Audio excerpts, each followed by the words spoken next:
Com efeito, qualquer democracia saudável deve ter todas as instituições que permitam que o exercício dessa mesma democracia se possa fazer de forma fluida e sem qualquer tipo de entropias no seu desenvolvimento.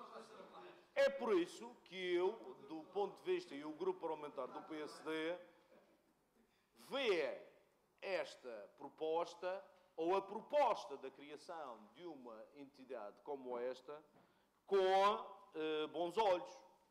Mas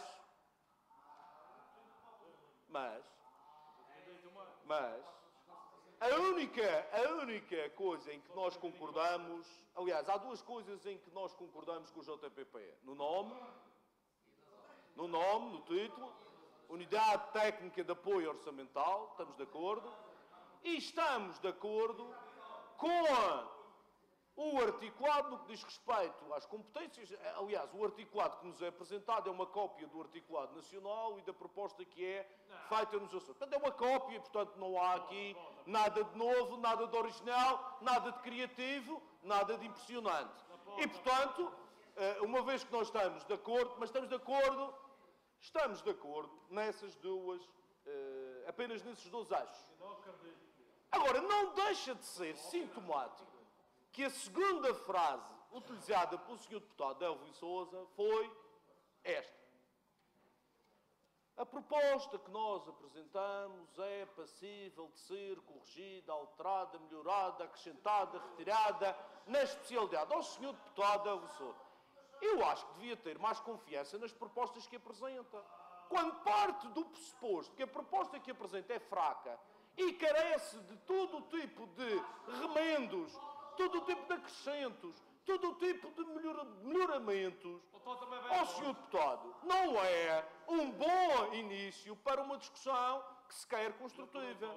E, portanto, o Sr. Deputado comete logo, inicialmente, este pecado, que é o pecado de assumir que a sua proposta está mal feita. Também não é nada de criativo, de original, nada de novo que tenha acontecido, que é a apresentação de propostas. Mas, ó Sr. Deputado, nós brincamos muitas vezes com isto. Mas o Sr. Deputado depois, também na sua intervenção, revela ao que vem com esta proposta.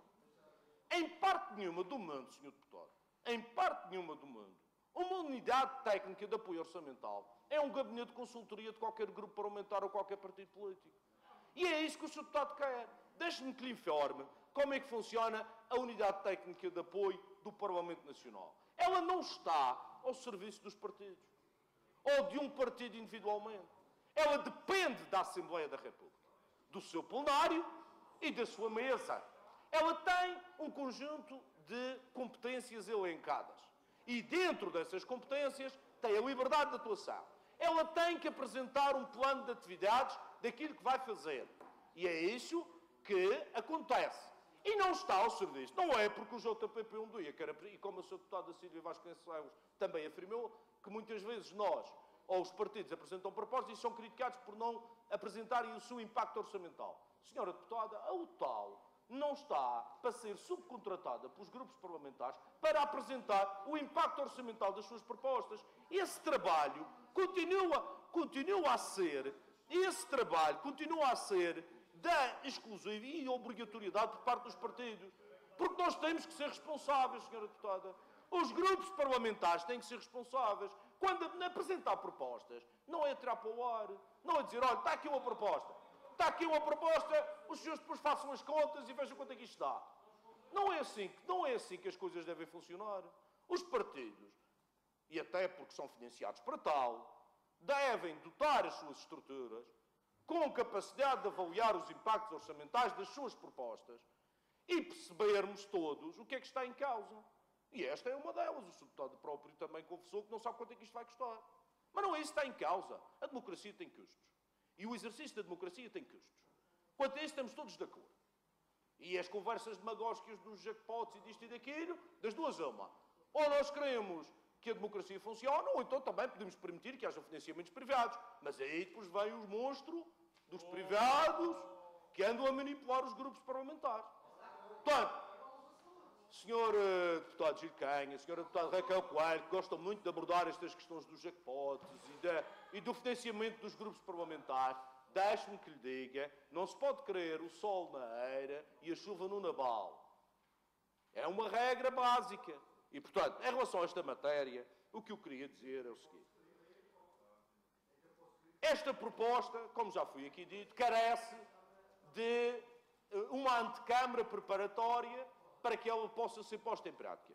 E, Sr. Deputado Elvio Sousa, o JPP tem sido um partido interveniente, ativo, num debate que está a ser feito nesta Assembleia, desde que esta legislatura começou, que é o debate e a construção de uma proposta, ou de várias propostas, da reforma do sistema político. Reforma é essa que passa também por alterações no que diz respeito ao funcionamento da Assembleia. Algumas que não careceram de alterações legislativas para mudar o comportamento, alterações essas que já aconteceram porque não careciam de lei ou de diplomas para que acontecessem, mas todo o resto, que implica alterações deste nível e alterações que obrigam a este quadro legislativo, todas essas propostas devem ser colocadas na reforma do sistema político. E a discussão não se pode resumir a uma discussão, uma proposta avulsa que aparece do nada. Isso de todo. É bom que o Sr. Deputado prepare melhor a proposta, apresente no âmbito da reforma do sistema político, para que ela possa realmente ser discutida como deve ser. E não faça essa cara irónica comigo. Eu estou a ser o mais honesto possível, Sr. Deputado. O Sr. Deputado quer ou não quer que esta ideia seja implementada? Quer ou não quer que esta ideia seja implementada? Pretende ou não pretende realmente que esta ideia funcione? Mas não nos termos que propôs. Porque ela não é para se funcionar como seus funcionários. Ela não é nem nossos, do Parlamento, Sr. Deputado. Porque hoje a maioria está aqui, amanhã poderá estar aí, e quem sabe se manterá também por aqui durante mais tempo. E, Sr. Deputado, nós, quando legislamos, se a nossa visão, quando legislamos, é para a conjuntura, para o momento, para o instante, então não estamos aqui a fazer nada. E, portanto, se quer realmente uma coisa que funcione, para todos os grupos parlamentares, não é com as intenções que apresentou este diploma. Este diploma não deve aparecer nestas circunstâncias, nem neste momento. Há um sítio onde esse debate está a acontecer e onde coisas importantes estão a acontecer e a avançar. E é aí que deve ser introduzido. Porque isto é nitidamente uma melhoria da democracia e uma melhoria do sistema político regional. E é por isso que deve enquadrar a introdução desta entidade no âmbito dessa discussão. E acho que faz todo o sentido. E já agora, Sr. Deputado Carlos Pereira, eu não queria terminar a minha intervenção. O Sr. Deputado falou aí em várias situações que esta unidade de técnica de apoio podia funcionar, no caso das PPPs. Lembro-lhe que, no caso das PPPs a nível nacional, ela teve essa intervenção, mas não resultou em nada prático por parte dos governos. Portanto, é apenas uma noção. E não é verdade. O Sr. Deputado pode usar a sua retórica. Não é verdade que a renegociação que foi feita na Madeira ficou pior. Os madeirenses ficaram pior e ia pagar mais. Porque aquilo que foi retirado não é comparável àquilo que foi poupado. E, portanto, Sr. Deputado, cuidado com as afirmações perentórias e absolutas e definitivas, porque não é verdade que isso tenha acontecido. Em relação à lei de meios, eu também fico na dúvida. Então o Tribunal de Contas funciona ou não funciona? O Tribunal de Contas é uma entidade credível ou não é uma entidade credível? O Tribunal de Contas foi ou não a entidade escolhida por quem nos deu o dinheiro, por quem nos emprestou? Ou seja, quem paga manda. E quem pagou nessa altura indicou o Tribunal de Contas como sendo a entidade. Eu não conheço no país entidade mais independente, mais afastada do espectro político, porque quer queremos, quer não, o tal, se existisse, dependeria de um Parlamento, dependeria de um conjunto de deputados, que por sua vez fazem parte de um conjunto de partidos. Mas, Sr. Deputado, eu estou a fazer um exercício teórico. E, do ponto de vista teórico, eu considero o Tribunal de Contas mais independente do que o tal. São coisas diferentes, o Sr. Deputado tem toda a razão. Mas é assim, há ou não há independência dos tribunais em relação ao poder político? Há ou não há? Não, mas há ou não há? Estou a fazer um exercício teórico. E no exercício teórico, há. Aliás, é um dos pilares da nossa democracia, a independência dos poderes. E, portanto, eu não vejo em que é que o Tribunal de Contas é pior ou menor do que uma ou tal. Não faz sentido. Portanto, eu penso que o Tribunal de Contas, agora podemos discutir se funcionou, se não funcionou, se trabalhou bem, se não trabalhou bem, mas eu aí não me vou meter. Mas, aliás, considero o Tribunal de Contas a melhor entidade para fiscalizar a execução da Lei de Meios. E em relação aos boletins de execução, o Sr. Deputado falou que o boletim de 2016 explicava o porquê do crescimento da receita de IRC.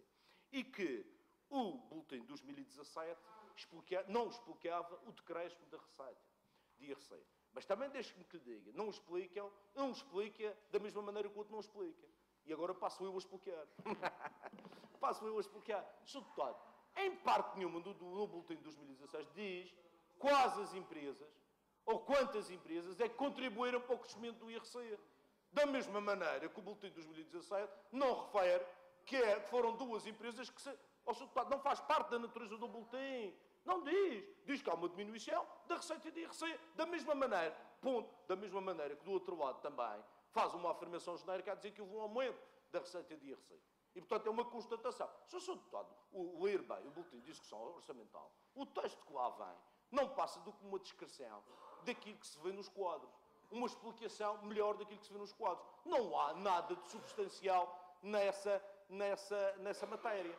É uma descrição daquilo que se vê nos quadros, nos gráficos e nas evoluções. Sr. Deputado, e pode ter alguma consideração do nível estatístico, do nível daquilo que aconteceu em termos de números. Mas não é.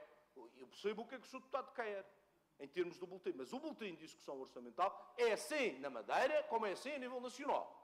O boletim de discussão orçamental é um boletim extremamente técnico em que é quase descritivo do que se passou. Não é nem explicativo, nem faz considerações do ponto de vista subjetivo em relação às matérias em análise. E, apenas para terminar, diria o seguinte, Sr. Deputado, em termos da dívida da região, e agora permita-me a botado, basta ler o seu livro para percebermos o que aconteceu. E, portanto, é um relatório que esta ou tal, se calhar, teria dificuldades em acompanhar. E, portanto, em relação à dívida... Mas agora, passando essa parte da brincadeira, a dívida da região. A dívida da região, depois daquilo que aconteceu em termos do PAEF, é a dívida mais escrutinada do país. Verdade ou mentira? É a dívida mais escrutinada do país.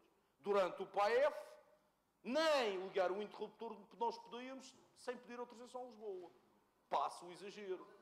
Mas nós temos a publicação do boletim da dívida, publicação essa que é o mais exaustiva que pode haver. Nós temos o acompanhamento por diferentes instituições públicas e do Estado, por obrigação, e temos que dar cavaco a essa gente, temos que pedir autorização a tudo para aquilo que nós fazemos e, portanto, no que diz respeito aos valores da dívida, no que diz respeito àquilo que a região deve, não há nem deve haver dúvidas absolutamente nenhumas. A dívida aparece com todas as suas componentes, em todos os ângulos de análise, sabe a dívida nacional, em termos de dívida nacional, em termos de dívida de Maastricht, em termos de todos os conceitos de dívida possível e imaginários estão presentes no boletim da dívida. Mas o anterior secretário das Finanças e o atual responsável não têm maneira sequer de ser criativos à volta dos valores da dívida. E basta que os seus deputados, eu penso que todos os senhores deputados concordarão, que em todos os debates que o senhor secretário das Finanças aqui esteve, não houve, nem não subsistiram qualquer dúvidas em relação aos números que eram apresentados sistematicamente. E, portanto, era só estas matérias. E, Sr. Deputado Alves Sousa, eu convidava, de facto, o Sr. Deputado a repensar esta proposta. Primeiro, repensar os objetivos com que quer que a mesma funcione, porque parece-me que há algumas confusões e algumas dúvidas em relação ao tipo de trabalho que o tal poderá desenvolver, e apresentá-la no sítio certo para que ela tenha a eficácia e a operacionalidade que é necessária. Muito obrigado. Muito obrigado. Muito obrigado, Sr. Presidente. Eu só queria dizer à Sra. Deputada, de facto, nunca existiram tantos mártires políticos como agora. Muito obrigado, Sr. Eu apenas para dizer obrigado, Sr. Presidente, para dizer ao Sr. Deputado Gil Canha que se informe melhor sobre como é que as coisas funcionam nos Açores. De facto, o valor que é entregue aos partidos é menor, mas também era bom que se informasse, porque tudo o que é despesas por parte dos seus deputados na Assembleia dos Açores é paga pela Assembleia dos Açores. E estamos a falar de despesas de comunicação, despesas de informática, despesas de papel, é pago diretamente pela Assembleia e não aos grupos parlamentares. Muito obrigado. Sr. Presidente, Sr. Deputado Rodrigo Trancoso, o Sr. Deputado fez perguntas sobre os contratos de programa, porque tem esse problema com a Câmara Municipal, tem que fazer esse serviço à Câmara Municipal, mas deixe-me que lhe diga, em relação aos contratos de programa, eles não aconteceram porque a Câmara não os não apresentou, ou os que apresentou em condições de não poderem ser apoiados. A competência da Câmara é essa. Em relação à perspectiva legalista, Sr. Deputado, eu tive o cuidado de dizer que em relação a esta matéria, não é o problema legalista, é o problema de nós termos um fórum de debate a acontecer, em que reformas importantes estão a acontecer, em que ideias estão a ser debatidas, e mais uma vez o JPP, para crescer, põe-se em bicos de pés e apresenta propostas avulsas, quando podia ter apresentado esta proposta, e bem, no cenário do debate que nós estamos a fazer em termos da reforma do sistema político. E o Sr. Deputado pergunta-me se o PSD está disponível para apresentar. Ao Sr. Deputado, para aprovar. Ao Sr. Deputado, o Sr. Deputado só não percebe se não quiser. Agora, não é com este nível de intenção.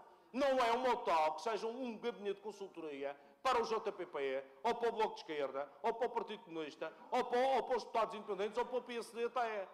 Porque, por essa ordem de ideias, trabalhar a metro não é a função da unidade de técnica de apoio. E aquilo que o Sr. Deputado Delvio Sousa disse aqui é que quer que essa UTAL trabalhe a metro e por conta do JPP. E com isso nós não concordamos. Muito obrigado, Sr. Presidente. Sr. Presidente, senhoras e senhores deputados. Sr. Deputado Delvio Sousa, não basta ir ao Google, consultar meia dúzia de páginas sobre citações e achar que fazemos um discurso eloquente. Deixe-me que lhe diga que o seu argumentário é básico e fraco. O seu argumentário é tão mau, que o Sr. Deputado, que é membro, que faz parte da Comissão do Sistema Político, da reforma do sistema político, acabou de considerar que isso é uma cave. É o respeito que o senhor tem pela reforma do sistema político. O JPP acha importante, demasiado importante, de uma importância absoluta, universal e, quase diria, astral, as suas propostas. Propostas, diga-se desde já, que inclusive chegam a apresentar propostas para baixar impostos. Mas que depois, quando se lê, o resultado é o aumento dos impostos. Os seus deputados, e o Sr. Deputado não venha com papelinhos, Sr. Deputado não venha com papelinhos, usando um marcador, porque eu posso fazer o mesmo. Esse exercício de hipocrisia e demagogia que o Sr. Deputado acabou de fazer é uma vergonha, que só o envergonha a si e o inferioriza a si. E, portanto, essa é a vossa forma de fazer política. E já sei que daqui a breves instantes, os senhores vão para a rua, para ali, para a comunicação social, depois vão fazer aquela cara, coitado, somos maltratados, ninguém nos compreende, nós somos umas vítimas, porque essa é a vossa forma de estar na política. Os seus deputados erram, os seus deputados apresentam propostas inqualificáveis, propostas sem qualidade absolutamente nenhuma, erradas, com erros de palmatória, baseado em notícias de jornais, baseadas em páginas do Google, baseadas em livros de citações. É isto a vossa forma de fazer política. E depois os seus deputados, quando vêm com aquele elevado estatuto moral, olha, lá está a alegria. E, Sr. Deputado, deixe-me que lhe diga, depois, quando vêm com essa suposta superioridade moral, vê-se a pouca vergonha que fazem nos sítios onde são poder. Não dão documentos que são obrigados a dar. refugiam-se constantemente nos tribunais, não sabem pedir, lá está. Nós não sabemos pedir. Os seus deputados do JPP apresentam autênticas peças de lixo político, e depois nós é que não sabemos pedir. Olha, seus deputados, baixem à terra, saiam desse pedestal, vou já terminar, saiam desse pedestal de superioridade, suposta superioridade intelectual e moral. Os senhores não são mais do que ninguém. Os senhores não são melhores do que ninguém. Reduzam-se à vossa humanidade. Obrigado, Sr. Deputado. E apresentem coisas com pés para andar, com qualidade. E os seus deputados sabem que existe. Não considerem, já vou já terminar, não considerem as comissões desta Assembleia, das quais os senhores fazem parte, lixo, porque ao fazerem-no estão a considerar-se vós próprios lixo. Muito obrigado, Sr. Deputado.